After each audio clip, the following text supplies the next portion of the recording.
Good morning, CUNA. So, what we'll be talking today is last Friday, uh, the early morning JFAC meeting, which is where they submit all the budgets. Um, we've been talking about this for a while. A couple weeks ago, they passed the maintenance budgets, which were just like the very minimum budgets. And then Friday, I guess there was kind of a surprise uh, that occurred from most, I guess, the freedom side of things, or the and they ended up voting for the substitute budgets that included the whole to make it the old way. So the new way was just going to be like the bare minimum to keep things going, and then the old way was just combining all of the new spending together with the pre-existing approved uh, spending. So anyway, let me read what our District 23, which is our legislator. There's two legislators in our district and one senator. And the JFAC is made up of 10 senators and 10 representatives. Representative Tina Lambert is one of them. She's up for re-election. But anyway, here's what she said. Week 4 in the Idaho legislature got a little crazy. On Friday morning, the JFAC early morning pre-committee review meeting disintegrated into chaos as 9 establishment Republicans joined with 2 Democrats to derail the new budget process. Unbeknownst to the co-chairs or the rest of the committee, they had been crafting motions that returned JFAC to the old way of setting budgets, replacing the maintenance budgets with the old bloated budgets. All of these budgets passed with the 11 of them voting yes and 7 of us voting no. One of the co-chairs and another committee member were absent. The maintenance budgets had finally moved to the House and Senate to be voted on, and it remains to be seen how this sneaky move will affect the work that has already been done. Confusing, I know. That could be the goal. Stay tuned. Yes, absolutely. Surprise. Surprise. All right. So I think that's pretty much it. You can check out Brian Allman's article. I mean, everyone has been talking about this blindside. And I'm going to just take it a step further because I thought it was interesting. I downloaded the entire uh, hearing, so you can check it out. It's at the YouTube channel, Idaho JFAC meeting, and here is the title if you're so interested. I mean, for the general idea of what's going on, it's already over. I guess you can read the articles if you want to know more, but I think the main thing is what you'll see is our representative. That was the main thing, is that she stood strong. She is not. So basically, it was nine Republicans ended up moving over to vote with the Democrats, the 3 Democrats, and that's how you got the 11 votes. 11 out of the 20. Even if you had the 2 people who showed actually show up, it wouldn't have mattered because 11 votes out of 20, no matter what, even if the other 2 were there voting against it, it would be 11-9 in the best situation. Um, so, I mean, that's just how the system works. So they call it like a coup, so to speak, but that's how the rules are set. This is the game. Learn how to play the game, and this is just how it is. So yes, it's disappointing, and it's yet the articles discuss because the old maintenance budgets were already like passed on to the House and Senate. Um, I guess there's power. Brian Allman's article discusses where I guess the Chuck Winder and then the House side of things. I forgot the name of the leader there. I guess you can have some votes in one way or the other, but I think the reality is I think in the end the governor's agenda, um, or what they call mainstream Idaho, the majority will rule, and that's just how the system works. They're going to vote for the old system, but I guess we'll see how it goes. But it's just generally how that goes. So anyway, uh, you know, yeah, I mean, this goes into a much larger discussion about how all of the different politicians and all the districts are set up, but I think that's just a different discussion. So anyway, let me just go through these videos. This is the actual JFAC hearing. Welcome to the joint. Finance Appropriation Committee this morning. We apologize for the delay. We're in the middle of trying to figure out some things. So let's go ahead and begin. Ms. Einer, if you would call the roll for us. Chairman Grow? Here. Bierke? Here. Burtonshaw? Here. Lent? Here. Cook? Here. Van Orden? Here. Adams? Herndon? Ward Engelking? Here. Just? Here. Representative Horman? Miller? Present. All right, so what I'm going to do is I'm going to just look for the motion so you can see. So if you remember from the previous ones, or the maintenance budgets, there was like 5 or 6 of them that we went through. So here we're going to take a look and see if we can. If not, then we're open for motions. Whoever would like to make a motion, go ahead, please. For it. Can you tell us? One for the office and 5 years, the total development man that operates execute in Cook. 1,142 funds. Thank you. Chairman, this motion with the existing. Thank you. Hearing none. Substitute. We're ready. Senator Grow? Herndon? All right, now there's something wrong. There's something like with the video. Let me see if I can make it so you can see it.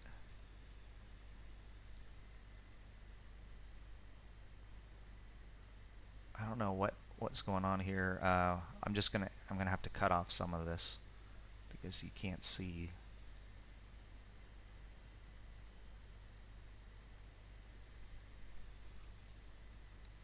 The vertical videos, the curse of the vertical videos. All right, so here what you see is you have the substitute motion. Here is the original one, and you can see here we're going to go through the voting. Ward Engelking? Yay. Just? Representative Miller? Aye. Bundy? Raybold? Furness? Lambert? Aye. Tanner? Aye. Petsky? Aye. Andy? Aye. All right. So this is one example. So here's the substitute here lost. Here's that 11-7. And this is where the 9 Republicans voted with the Democrats to reject the substitute motion. So what you see here, the substitute motion was like $15,000, and the original one ended up being $5 million. And you just see this kind of like back and forth. And so where is here's Tina Lambert. She stayed here. So she's not part of that cabal of Republicans who voted with Democrats. That's kind of like the main thing. Here it is. So here. So let's see. And then they're going to vote because. Thank you. Would anyone like to change his or her vote? Failed. They're going to go to the original. Seeing no changes, we have for the substitute ayes 5 therefore the motion. The substitute failed, so the original. Total of 7 ayes. Change his or her debate on the motion has failed. And all right, so let's see if I can find another one. I'm not sure if it's easier just to look at this little thumbnail. There we go. All right. When you're ready, please start over when you're ready. Senator Grow? Nay. Bierke? Burtonshaw? Lent? Cook? Van Orden? Adams? Herndon? Ward Engelking? Change his or her vote. Senator Bierke. Yes, I'd like to change my vote to nay. Okay, Senator Bierke changes his vote to nay. Anyone else? Hearing none. We have a total of, for the Senate. All right. Okay, so this one, let me remove that. The original looks like got approved here. Let me see here. And 6 ayes, 4 nays, 0 absent and excused. For the House, 5 ayes, 3 nays, 2 absent and excused. For a grand total of 11 ayes, 7 nays, 2 absent. Thank you. Let's go to the next one. Mr. Chairman, there is language. This passes. And I'm not sure exactly how that one. Yes, let's go. I'm not going to for all Idahoans. This is but, anyway, you Let's go can next see here how they voted. So Lambert voted nay along with Grow, and yep. 4. Keep going. Good language. There are 4 sections. Fund reappropriate facilities. This was included in this appropriation bill as well. Thank you.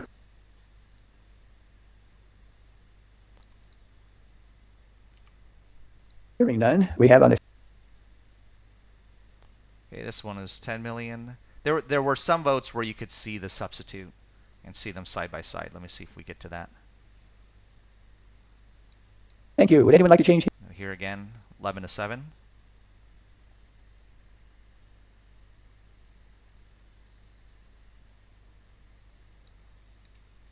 All right, so this is again, looks like they're trying to do a substitute motion.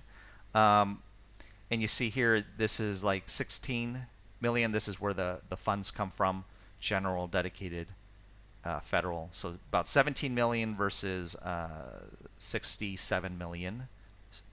Quite a big difference. Thank you for your votes. Would anyone like to change? Here you can see here, once again, they were trying to fail the substitute motion. His or her vote? Mr. Chairman? Excuse me. I believe Representative Green's substitute is here. Did you step out? Okay, thank you, sorry. Thank you for the comment. And excuse for a grand total of 7 ayes, 11 ayes. During a comment, I thought something. Senator Herndon. All right, Wording so okay. now they vote for the Just. original. Tanner. Hetzke. Handy. And Thank of you. course, so you see the inverse happening here. Now they're trying to approve the much more bloated budget, not the maintenance. So you can see here the votes for our representative Tina Lambert. Nay, she didn't want the bloated one. You. Believe it. All right. I'm raising out on my screen, Mr. Looks like here's a Watercraft inspector for the watercraft inspector.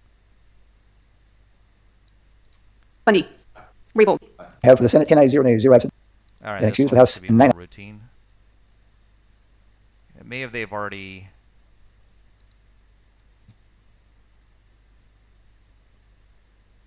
Would anyone like to change his or her vote? Let's see. Lambert was nay for this. So here again, I guess you have the substitute thing. I mean, they're equal dollar amounts, so I'm not Hearing sure none, we have for the Senate. what the difference nays, is. 1 in absent. that. Language first. The water quality program for agriculture. The third piece of language provides reappropriation. Cook. Van Orden. Adams. The substitute motion, we have for the. Thank you. Would anyone like to All change his or her right. vote? So here's. Oh, Hearing no gross. changes, we have for on the substitute. All right, here you have the substitute, the bloated one, jumping up to 20 million when the original was 113,000. So, D. Green. Thank you. and Representative Lambert voted against the bloated Would one. anyone use for the House? For the majority voting in favor, the substitute.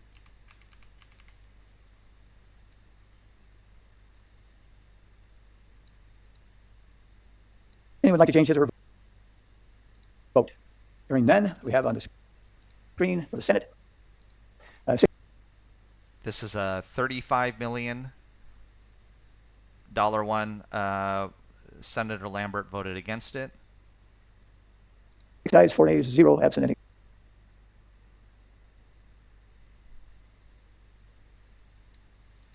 Having voted in the affirmative, Okay, here's another one. The substitute is 13 million, and the original is 5 million. Senator or Representative Lambert voted against it. the substitute motion passes, Voted one. and will go forward to the floor with a. Okay. I think you're starting to see a pattern, especially with the numbers. They're all always voting in a block. Now, why does it start saying 12? It's because the one who was absent, Green, she came back. So it turned the 7 to 11, the 11 to 7 vote to 12 to 7. This is the way the game is. It's just I don't agree with the characterization of like a coup or whatever. It's just it's they have the votes, and nothing will change. It'll be interesting to see how our Representative Durant and Senator Lakey end up voting, if there's even an opportunity for them to vote between the two bills, the two options. Having voted in the affirmative, This one is the substitute is 13 million versus 4.5 million, and you can see here 12 to 7, and Representative Lambert is against the bloated version. The substitute It passed anyway.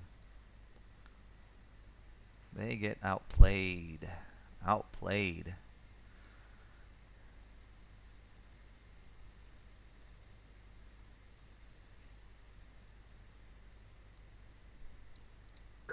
Tanner. Hetzke. Handy. All right, some of this stuff looks like not to be budget related. Or I mean, substitute. All right, so here again, here it looks, Ernest. we can see this. Lambert. Tanner. Hetzke. Handy. Green. And there's that 12-7 split. The substitute was for $66,000, and the bloated is for a little bit over 2 million, about 2.2 million. And here again, we have our representative Lambert voting for the smaller one.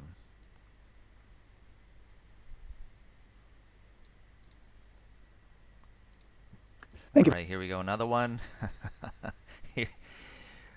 You got 7.5 million versus $150,000 one. I mean, this is just comically bad. Anyway, Representative Lambert voted against the bloated version. I mean, it's just like, yeah. I'm a business owner. I look at these tables all the time, and these numbers are just, it's astonishingly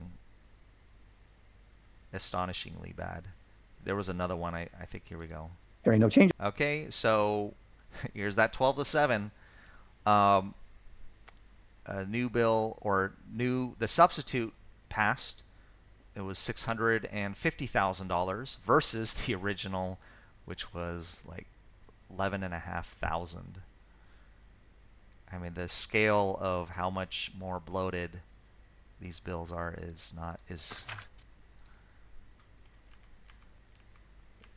noticeable. All right, 12-7 again.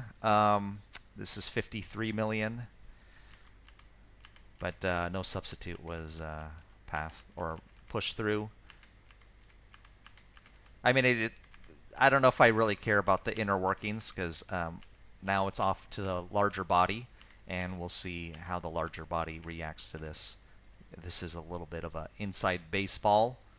All right, so the substitute, they were trying to just get past $46,000, and the original was $45 million.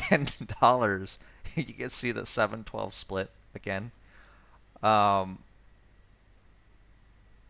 And of course, our Representative Lambert voted for this much smaller one. I mean, this is Changes on the substitute motion. We have for the Senate for IQs, please call the roll. Senator Brewer. Nay. Yerke. Bingle oh, King. here they go. Then they vote On the for original it. motion, And we then, have of for course, the Senate 6 ayes, 4 you see the inverse voting. nays, 0 absent. Yeah. Okay, and that's it. So I guess just like a little bit more discussion. I mean, this is something that I've been generally kind of reflecting on, because there is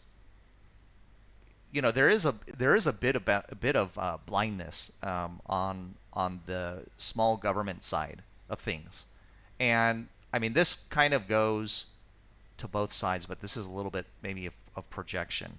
So the way, as I've been kind of understanding this more, and looking at the largest employers, and looking at the districts. So if you look at the district map, let me see if I can pull that up for illustration.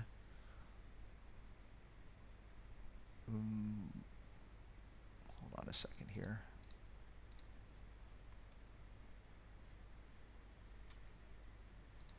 Well, I'm going to just say you're probably enough about Idaho maps.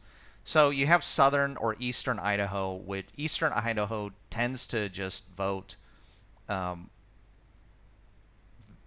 that's heavy LDS country, tends to help or vote larger budgets. And then you have North Idaho and Southwest Idaho, which makes up the Boise area and the more populated area, which is more of a mixed bag. But you have like Canyon County and Ada County, Canyon being more rural, and Owyhee obviously being a lot more rural. And Ada County, in that area, obviously those districts in there tend to vote more blue. That's more of the Democrat zones. So those areas that tend to have much larger employment with what I call the big 180, which make up about 25% of the payroll of the jobs. Obviously, those employees aren't going to have as much of a problem with their employers getting some government kickbacks, what they call crony capitalism. Agriculture and farming, intrinsically, because of the way that we have free trade and open borders set up, you'll notice that the farmers intrinsically are also in favor, tend to be in favor of, not personally, but just for their workforce, right? For their business interests, they need that illegal immigration, or they need bigger workforce, because who's going to pick the cotton, right? It's just the Mexicans who tend to come over and do it. You don't have the white people. Now there is larger discussion about, like, well, why don't you have more white people or locals actually picking the cotton? It's because they're not paying high enough. And why can't they pay high enough? Well, because if they pay high enough wages to interest white people to do the work, then they have to sell what they produce to wholesalers typically. And wholesale pricing obviously gets influenced by competition with Mexico or with whatever international competitors they have. And so then they won't make profit. I mean, look, we know farmers are not living it up in their mansions, and especially if so they're it's not like, I mean, they need these government kickbacks, or they need this sort of what they call crony capitalist, or all of these benefits from the government. I mean, they pay less property taxes on their diesel. They get special diesel. I mean, there's a whole range of carve-outs, so to speak, for the agricultural business. So intrinsically, they need this crony sort of capitalism on the state level, federal level, in order to just survive, right? They're not like these big fat cats you imagine, of standard corporate America, moving production facilities out of like Detroit into Mexico, or international, like Facebook or Microsoft or Google. Sorry, it's Meta now. So when you're looking at it that way, when you're understanding kind of like the motivations, it's a much more nuanced discussion, right, regarding what is their financial self-interest of the actual voters, that you start understanding, okay, well, that's probably why it's not that they're ignorant. I mean, it's just that they don't care. I mean, it's like that Office Space. It's like, it's not that we're lazy. It's just that I just don't care, So and how do you go about fixing this issue, where how do you make them care? So here's the other side of things, right? So you have the major employers. St. Luke's is the largest employer. So would their employees necessarily care if St. Luke's gets all of these carve-outs and all of these kickbacks and all of that? No. Or what is another one? I'm thinking of a bunch of other large employers. So there's that side. So East Idaho, predominantly agriculture. I'm not sure. There is discussion about how LDS may play into it, in the sense that if you're not LDS, some of these areas are like 70, 80%, well, 70% LDS. So if you're not well known in the LDS community, you're not going to be making it, as an outsider. Or there is kind of a level of blindness that happens, where if they are kind of in the leadership in the temple side of things, that you just assume that, I mean, there's just other politics start getting involved with that, and it becomes, like, especially if you're in in the same, church or same temple. It's not like Protestants where you can just go to the next, Baptist or whatever non-denominational church or something. Like there aren't any other LDS churches. It's not like, they're set up by wards or stakes, which is a collection of wards. It's not like you can just go. Actually, I'm not too sure. Maybe you could just go to the ward next door, even though you don't live in that area. My guess is you're pretty much stuck in that ward. So you can understand where the pressure is. You can't. It won't work. There is pressure for you to not at least open your mouth, like you see in North Idaho, or like you see in Canyon County. Probably has the most vocal. So pretty vocal, freedom oriented individuals, we'll say. So then now you look at the freedom oriented people and seeing kind of like the correlation with them. Yeah, you don't have a lot of St. Luke's employees being in the Freedom Caucus, right? You look at them because likely if they were really outspoken against all of these benefits that St. Luke's is getting, or all these kickbacks and child protective services, you'll probably get fired. You probably won't be making it very high in that organization. Now you can talk about how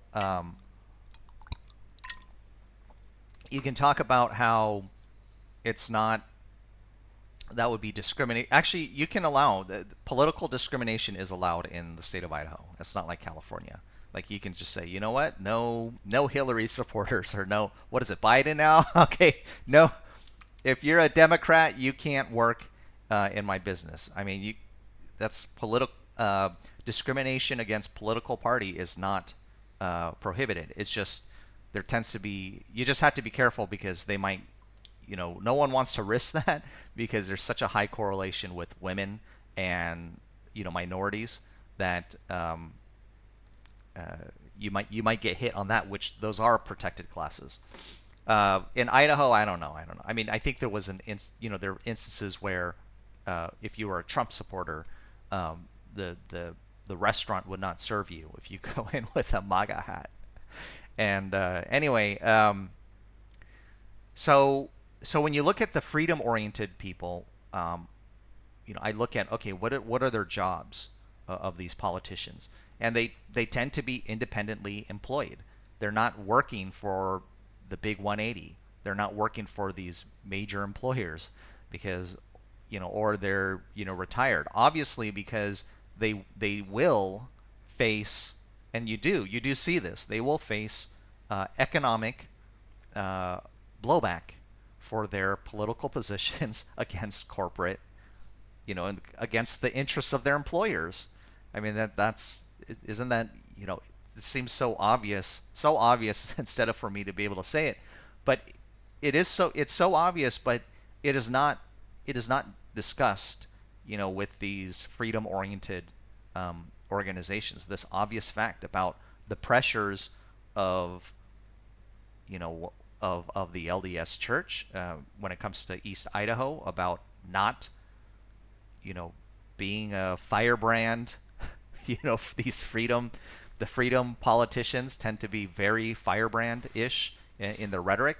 You're not going to be able to pull that off and maintain good relations within your ward or your stake, against. I mean, I think there are some exceptions to that. I'm not familiar enough with East Idaho politics to be able to say that. And then also on the other aspect regarding the voters, they just say, oh, they're just underinformed, and so what they do is they just think, oh, we just need to do more Facebook posts or something. Like, if you don't know what the main reason is why people are voting for their own self-interest, and so these are things that you have to recognize the problem before you can find a solution. And and then we talk about North Idaho, which tends districts 1 through 8, but they don't have major farming, and when you're looking at the top employers, I don't think you really see them in North Idaho, and so the major employers tend to be in South Idaho. Simplet, Blot, the guys who make the potatoes, who bring in all and process all those potatoes. They actually supply, I believe, McDonald's. That's how big their contracts are. So North Idaho, obviously, all of those guys that choose to live in North Idaho, they tend to be very, freedom oriented, because they don't need to worry. They don't need the farmer subsidies, the agro subsidies. They don't need the top 180 employers. They all tend to be pretty much independent contractors. You don't have some major company that is established there, a major employer that can eventually affect the voting base. I mean, this is the same thing as Disney World. I guess they had their own little county or something, and the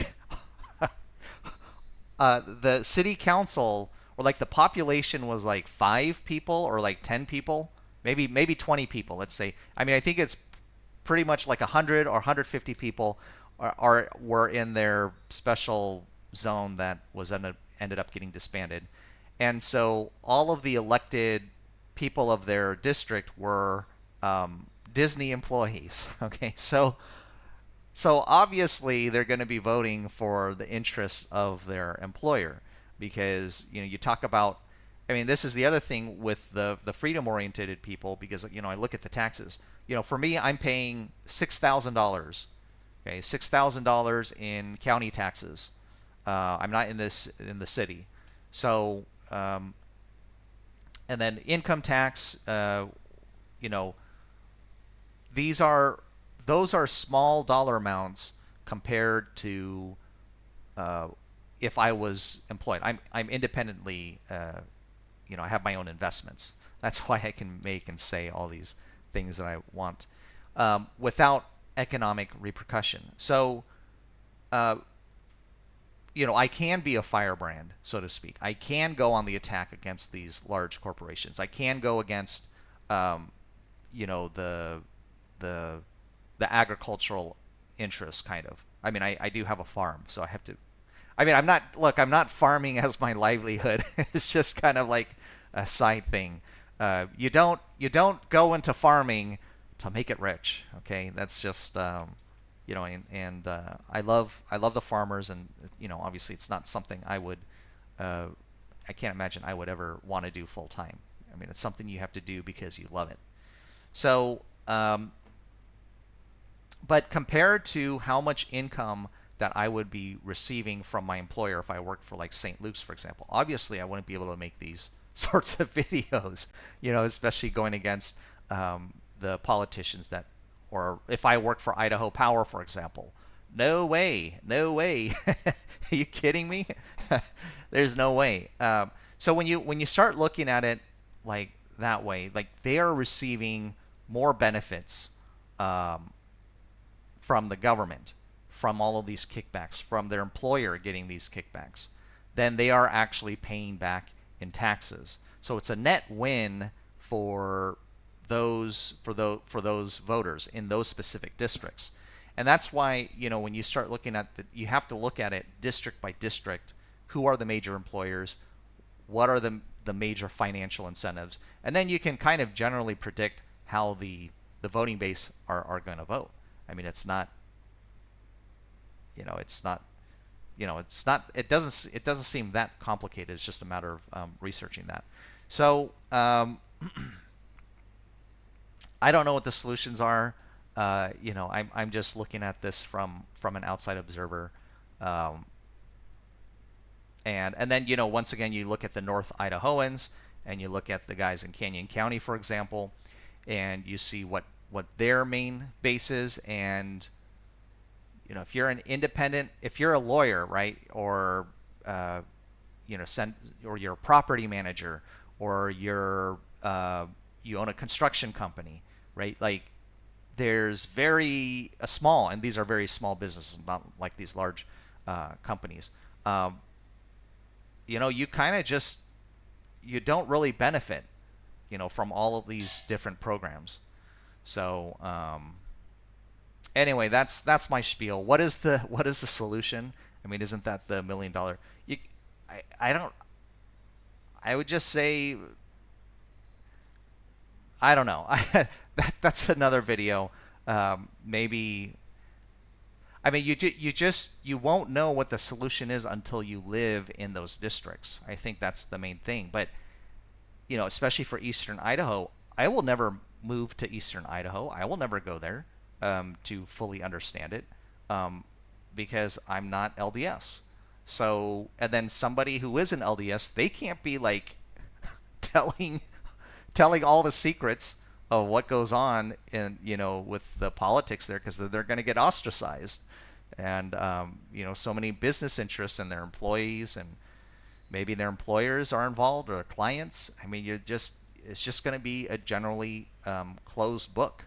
And then so Eastern Idaho is just pretty much no one knows. I mean, you even have I think is it I can't remember the names, but you have people that are within LDS, and they have stepped out and said something, and they see what the consequences are of going against the established reputable people. I mean, it's the same thing with if you've been in any church, any sort of organization. So Eastern Idaho is pretty much you just I don't think you can, and no one really tries. I don't think anyone really tries. And then North Idaho is, obviously their financial interests are always going to be like that. And then you have, or freedom oriented, because they don't get a lot of those government kickbacks anyway. And then you have the center of the swamp, so to speak. That tends to be more of a mixed bag. And that's kind of the big question. Is it just people don't have enough information? I mean, for this whole JFAC situation, this was blasted by pretty much everybody in the freedom side of things. But really in the end of the day, it comes down to the votes, and you can characterize this whole JFAC thing as a coup or whatever. Use whatever words you want, but all that mattered was it was 11 versus 7. It was 11 versus 9. The votes win in the end of the day, and each of the people voting are from their respective districts. And you're just, the best you can do, and that you can do, is just you focus on your district. And as this video is predominantly for District 23, you need to just focus on your district. Look, you're not Eastern. Imagine, it's like a waste of time for me to tell people in Eastern Idaho how they should vote for their district representatives and senators, and how bad they are. It's like, that is, talk about a waste of energy. And not only that, but it's like they're not even LDS, right? Like, they're not even LDS. And just imagine you're not, I don't know, whatever religious organization you are. I mean, you're not listening to Satanists or the baby killers, right? The Democrats telling you, how bad your, elected official is. They're just, of course they're going to be against it. So